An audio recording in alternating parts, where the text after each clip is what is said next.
जनतेसाठी कुणाशी भेटणारा आपला चॅनल सत्यमुख।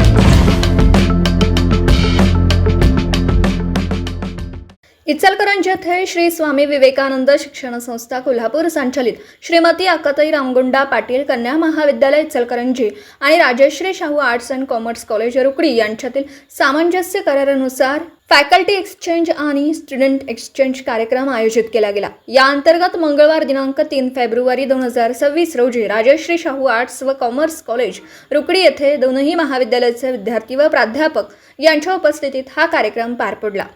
डॉक्टर सोमनाथ काळे सहाय्यक प्राध्यापक अर्थशास्त्र यांनी अर्थसंकल्पाविषयी मूलभूत माहिती विद्यार्थ्यांना दिली। प्राध्यापक संभाजी निकम सहाय्यक प्राध्यापक अर्थशास्त्र यांनी 2026-27 अर्थसंकल्पाचं विश्लेषण केलं। डॉक्टर सुनील गुरव सहाय्यक प्राध्यापक यांनी सॉफ्ट स्किल व हार्ड स्किल याविषयी माहिती सांगून त्याचे महत्त्व विश्लेषण केलं।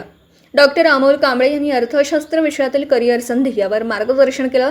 प्राचार्य डॉक्टर PB कांबळे यांनी अध्यक्षीय मनोगत व्यक्त करून विद्यार्थ्यांना मार्गदर्शन केलं। शेवटी अर्थशास्त्र विभाग प्रमुख डॉक्टर हिंदूराव सकपाळ यांनी आभार व्यक्त करून या कार्यक्रमाची सांगता केली। कार्यक्रमासाठी प्राचार्य प्राध्यापक डॉक्टर त्रिशला कदम यांनी मार्गदर्शन केलं। कार्यक्रमासाठी दोनही महाविद्यालयातील विद्यार्थी व शिक्षक उपस्थित होते। सत्यमुख प्रतिनिधी राहुल भोळे, इचलकरंजी। जनतेसाठी कुणाशीही भेटणारा आपला सत्यमुख। लाईक करा, शेअर करा आणि बेल आयकॉन ऑन करा। मित्रांनो, विसरू नका।